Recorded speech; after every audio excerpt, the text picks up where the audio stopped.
All right, here's chapter 13. Oh, boo! Chapter 13 of Double Grape. Drink it now. It pretty much has the same sort of style that I write in at this, in this book. I guess there's a bit more harsh stuff. Yeah, a bit more. It's not that bad. Well, anyway, there's an illustration.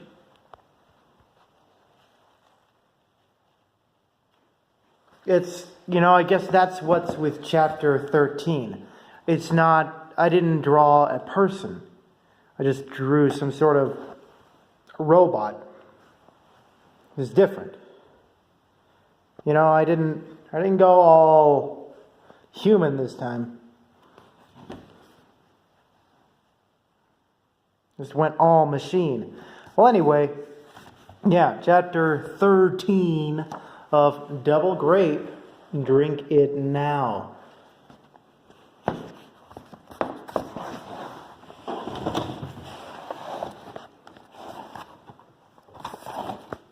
Militias have, since the birth of the United States, been a crucial part of the tides of war, both in and out of their homeland's favor. Militias during the American Revolution were written in history as great warriors who defended the rights of their fellows and comrades through the very definition of freedom. Around the turn of the 21st century, terrorist militias in the Middle East formed to enforce their infamous ancient way of belief and defend their quality of life from invading forces. The tradition of protecting one's nation and community, at no definition as a soldier or king, but as a simple patriot, has stood as an honorable idea, even throughout the past 100 years.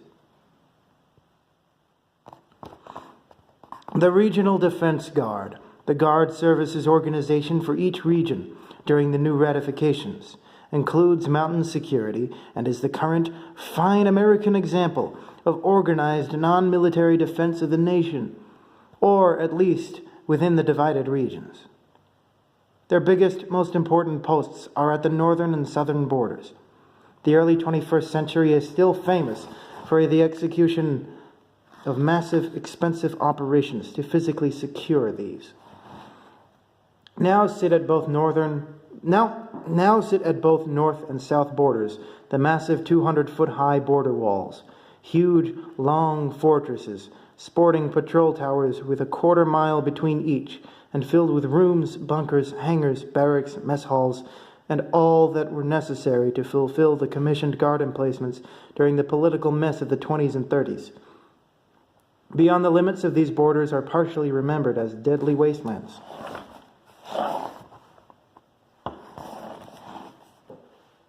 North Korean interference in political endeavors of the USA, Russia, and China during the 30s ended soon after agonizing death came crashing down, not upon the heads of Americans but the innocent Mexico and Canada.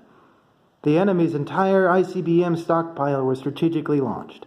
The two nations were simultaneously hit with North Korea's full arsenal of chemical weapons. The damage done was incredibly disastrous. As the few surviving victims were treated, the chemicals spread from landing sites to emergency treatment centers, and eventually to mass graves. Many did not have time to salute their families, friends, and wonderful lives, simply dying inside citywide conflagrations of chemical-fueled flames and into their unexpected martyrdom. Reports from undercover operatives in the small economy at the time were that leadership had become corrupt. Small enemy country at the time where that leadership had become corrupt. Not by betrayal, as they had suspected would eventually come to pass. When only the single tiny head of a fearless leader fell, defeated by man's worst enemy. Within few years, mania drove him to make the decision.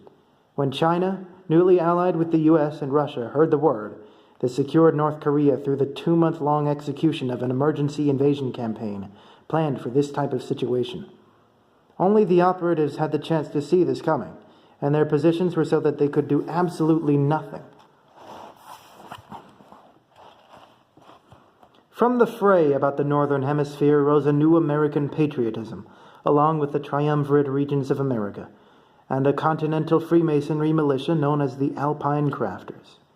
The militia received funding from gift grants to the entire collection of nationwide state counties affected greatly enough by changes geographically.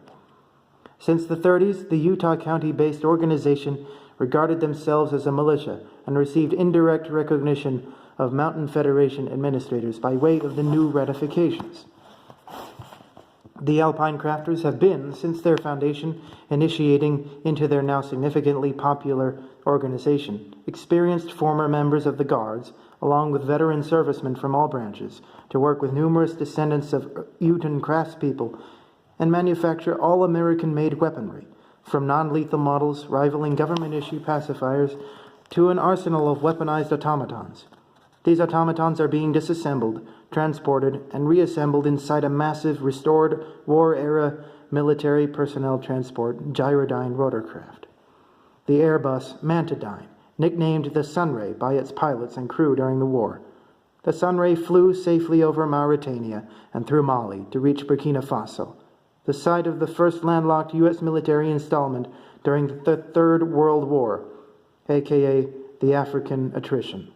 A Russian nuclear MIRV was targeted at South Sudan the day it was sent with surviving troops from the perilous war zone to Djibouti to refuel and fly to a hospital in the newly united Yemen. After being stationed in Armenia for more than a decade, the Gyrodyne made its way to the Atlantic Federation. The Sunray, as the name was kept, met the possession of the Alpine Crafters as a gift from a war-enthusiastic former TRAC employee in 2080, the same detainee in untraceable contact with mountain security. The military vehicle now clamors its massive electric rotor mechanisms and a symphony of charming history, along with a fleet of 7 modified civilian Centurion Eagles, supporting freshly mounted full-auto guns under their fuselages. The company moves, rending the air south of what was Utah County and pushing forward to North Phoenix. All right, that is it. That's chapter 14. No, it's not. That's chapter 13. Chapter 13 is what I just read. Okay, well, that's it.